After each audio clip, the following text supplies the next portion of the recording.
Chapter 66. With words out of the way, the battle began. Night energy warped around Aurora's body as she shot towards the Vice Admiral. Zephyr simply raised his right hand as it blackened with a polished gleam. FWOOOO. The air rumbled as the purple energy was molded into sharp, purple twin daggers as the girl danced through the air, raining attacks down. Clang X8. The daggers continuously clashed with the black arm, causing the sound of metal on metal to resound. Boom. A small boom went off as the girl was pushed back from the simple attack. Voosh voosh voosh. The air was cut as three quick talons were thrown from the girl made up of her fruit powers. Zephyr just waved his arm as each weapon fell to the ground. In that split second, Aurora used her night travel. Woo MMB. The ground shook as a purple circle appeared behind the Vice Admiral. Aurora jumped out with great speed and slashed down her twin daggers at the man's open back. Zephyr saw the attack coming as he disappeared from his position. Soru. He appeared behind Aurora as he tapped her upper back with his index finger. Shigen. Phew, a small air bullet shot out and drilled into the girl. Awk. She groaned once more as she was flung to the wall 30 meters away. Ha, hua, Aurora was breathing deeply, her purple cloak ripped as blood dripped out from her body. She then raised one hand and extended it out, palm facing upwards. Voo. The air swirled around as purple energy gathered around it.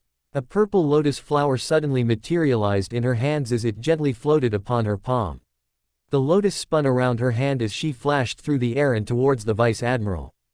Dawn Lotus. Her words resounded the broken hall as she drove her attack onto the black arm himself.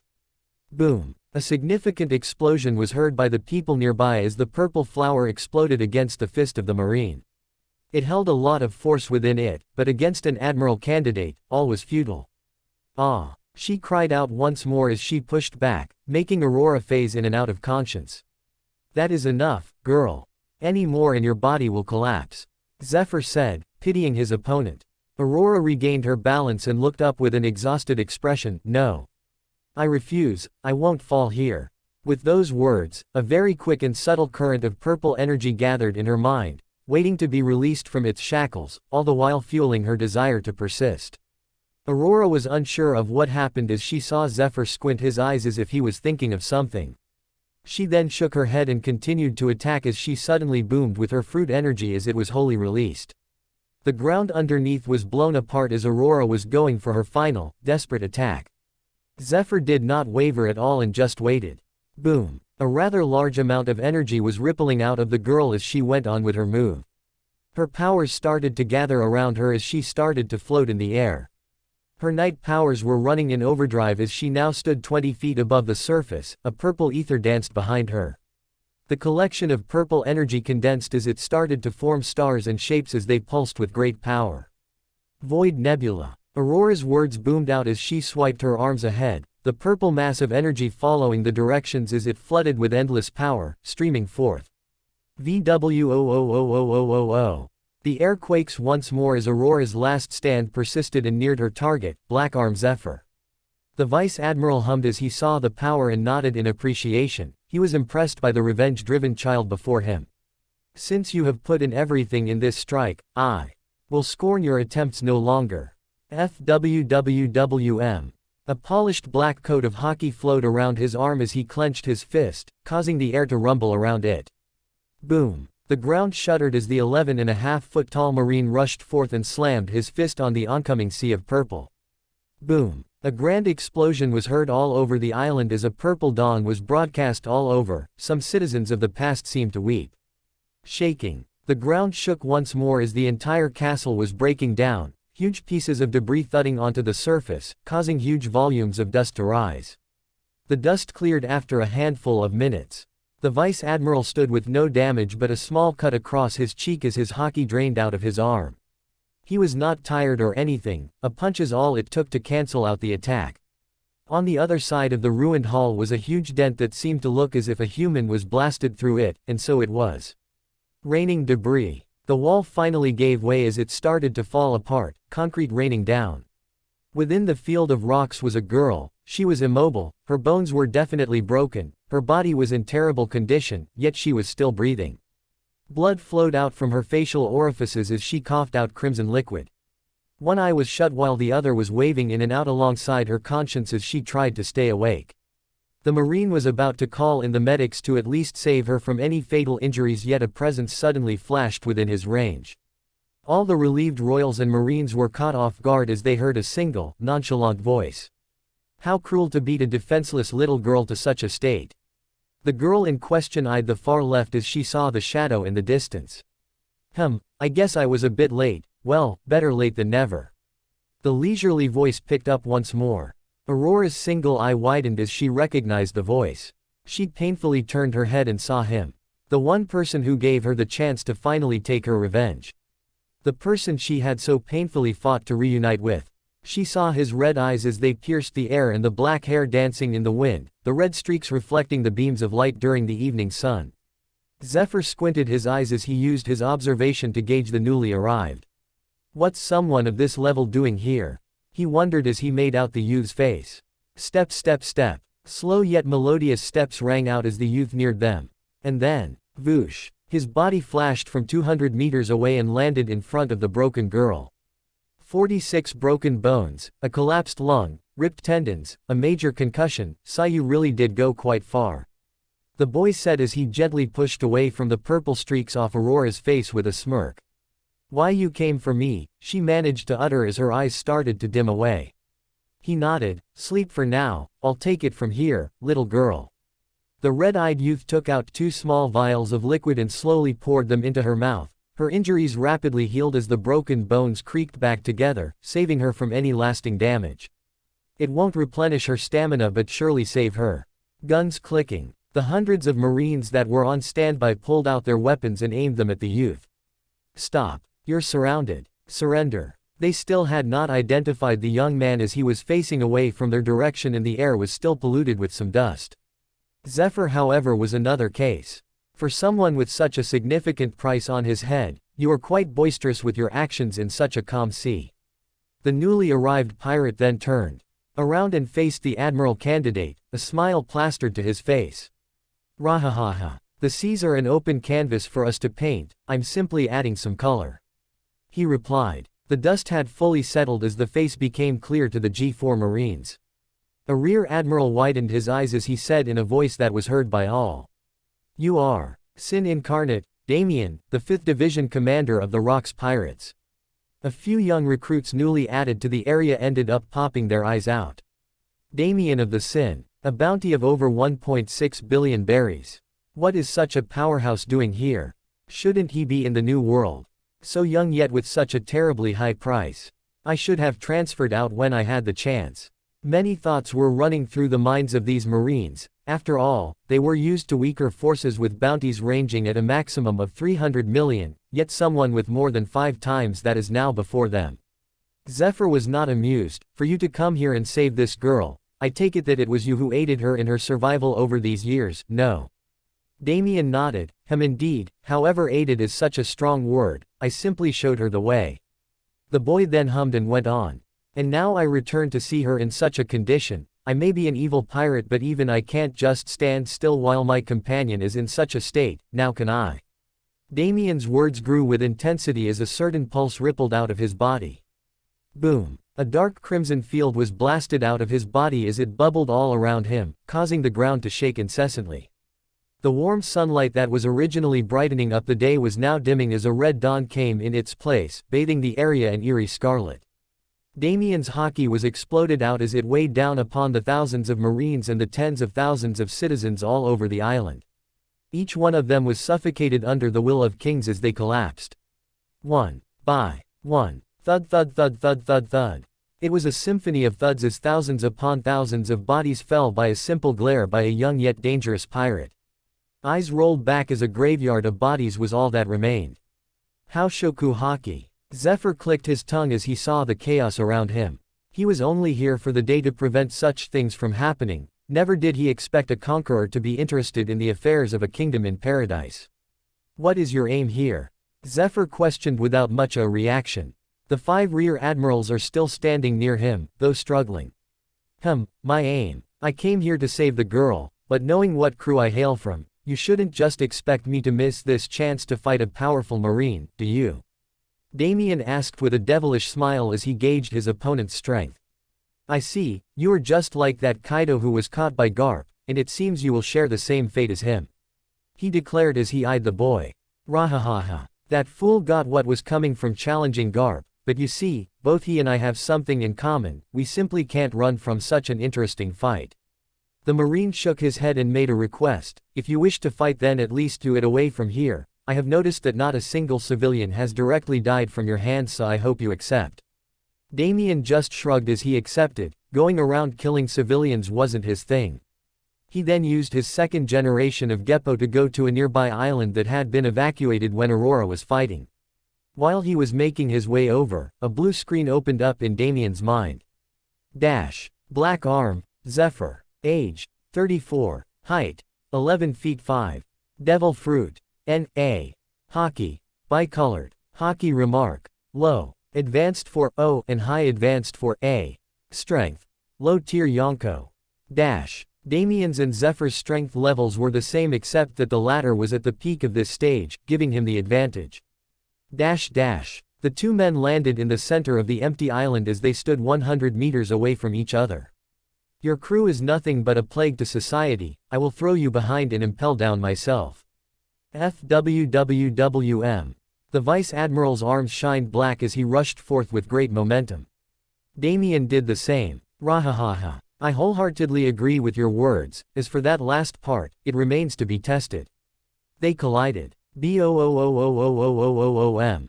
With that said, two black fists collided as great amounts of energy were released, shaking the island to its core. Chapter 67. I don't think I've buffed Zephyr. Zephyr is like Kakashi. He was really powerful till he lost his dear ones. He lost his wife, his child, his students and his justice. At 70, he lost his arm in a fight with a warlord as he had greatly regressed in strength by then. But before all that, in his glory days as an admiral, a master Haki user and a master Rokushiki user, he should easily scale to low tier Yonko by this timeline. 3 days before the clash. Damien POV. I had just wrapped up with my Empyrean form, having reached a balance between Haki and fruit power. And a little bird descended. Chirp. Tweet. Chirp. Great one. I bear news from the purple girl. She has begun her quest. This naturally brought a furrow to my brows. Oh, how interesting. I suppose it has been quite a few years since I have seen her. I wonder what level she has reached. I thought to myself. The Amethyst Kingdom was at the center of paradise, which is not too far away. Split, X1. My clone will stay with Kuzan and Toki while I make my way over to the girl. It should take 3 days to get there. 20 minutes before the clash. I was a few kilometers away as I sensed the battle. I couldn't see it, but I could feel it. Aurora was surely the one that seemed quite nervous, the presence before her was quite powerful after all. A Marine, who though? I thought as the presence was unfamiliar to me. I could get there faster but the Marine would notice me, so I rather go at this pace. He doesn't seem to want to kill her, so it should be okay. 10 minutes later. Oh wow, her strength has exploded since the last time I saw her. Her observation is quite high while her fruit mastery has definitely increased. 5 minutes later. I guess this is the final attack, eh? I was close enough to see her and it was quite the spectacle. The night energy gathering behind her was taking the shape of a rather beautiful curtain of the cosmos. Oh, Zephyr is the one, eh? The black arm is rather powerful. I then see both of them collide. The result is obvious as she never had a chance, but I must say, it was definitely worth training her. And since I've decided on her, then I can't let her get bullied anymore, now can I? Marineford. As Damien and Zephyr clash. 3rd POV. Nandato. A loud roar blasted the Marine base as the officers nearby were too scared to even ask. Well, all but one man. Wahahaha. To get you to yell, Nandato, so loudly, it must have been big. Garp laughed. Kong grit his teeth. Garp, you brat. I can't believe this is happening.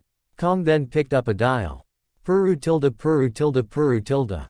Kacha. This is Admiral Kurawashi. The voice replied. Are you free, Kurawashi? Kong asked. No, Gensui Dono. The Golden Lion is currently dueling the Pirate Queen while the evil spirit is raging all over the island as her cake was destroyed by a stray attack.